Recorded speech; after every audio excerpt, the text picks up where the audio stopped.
जब छोटे बच्चे होते हैं और शरीर छोड़ देते हैं, चाहे कभी कोई 1 महीने का, 2 महीने का, 3 महीने का, 4 महीने का, 5 महीने का, 6 महीने का, 1 साल का, तो वो बच्चों की शरीर छोड़ने के बाद वैसे तो थियरी ऑफ कर्म उसको भी लागू पड़ती है, मगर ज़्यादातर छोटे बच्चे होने के कारण वो ज़्यादातर घर में रहते हैं। जिस घर में इनके पूर्वज रहते हैं उस बच्चे के दादा दादी नान कोई और भी रहते हैं, तो वो बच्चे को पालना करते हैं सूक्ष्म सूक्ष्म में, और वो बच्चे सेफ रहते हैं इसलिए बाहर नहीं निकलते। नहीं तो जिस घर में पूर्वज नहीं होते तो वो बच्चे, या अच्छे पूर्वज नहीं हैं, तो बच्चे को परेशान करते हैं या दूसरे बाहर से आकर उस बच्चे को उठा के ले जाते हैं। तो उसी टाइम जो बच्चा घर में रहता है वो बच्चा धीरे धीरे, जैसे साकार बच्चा होता है तो वो देख देख कर सब सीखता है, ये होता है, तो ऐसी तरह बच्चे, छोटे छोटे बच्चे भी सब घर में जो कोई एक्ट करते हैं वो देखते हैं, सोचते हैं। स्कूल में भी जब पढ़ाई होती है तो वो सूक्ष्म में भी स्कूल में जाते हैं, पढ़ते हैं। रात को मंदिरों में जाते हैं, सत्संग होते हैं, भजन मंडली होती है तो भजन मंडली में जाते हैं।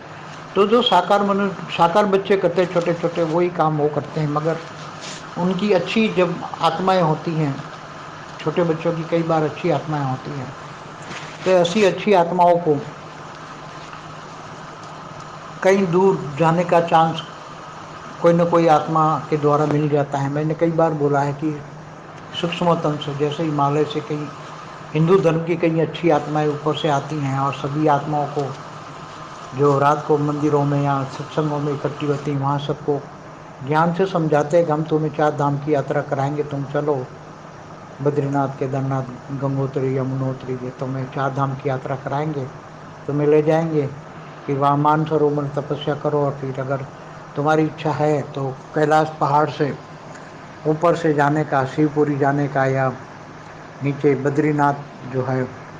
बद्रीनाथ मंदिर से जो वैष्णव है तो विष्णुपुरी जाने का भी रास्ता है, स्वर्गलोक में जाने का रास्ता भी है सब। तो आपको हम ले जाते हैं तो कई बार बड़े बच्चों के साथ, बड़ी आत्माओं के साथ, बड़े बुजुर्ग के साथ, कई कई आत्माएं तो सूक्ष्म में 100 साल, 200 साल, 500 साल से बैठी, मगर नस्तो मोह नहीं है, घर में परेशान कर रही हैं, पूर्वज बन के बैठे हैं और परेशान कर रही हैं। फिर अब ऐसा चांस मिलता है तो ये चली जाती है उसके साथ, उनके साथ ऐसे छोटे छोटे बच्चे होते हैं। तो ऐसे छोटे छोटे बच्चों को ये ले जाकर ये 4 धाम की यात्रा पर एक सूक्ष्म में एक अलग बच्चों का एक आश्रम है, अलग बच्चों को पढ़ाया जाता है ऐसे। उसमें 1 साल से लेकर काफ़ी 15-20 साल के बच्चे तक वहाँ पढ़ते हैं, उनको गीता ज्ञान, शास्त्रों का ज्ञान सब पढ़ाया जाता है। और वो बच्चे पढ़ के फिर तपस्या करते हैं, फिर धीरे धीरे उनको भी ज्ञान होता है तो ऊपर जाने का जहाँ इच्छा होती है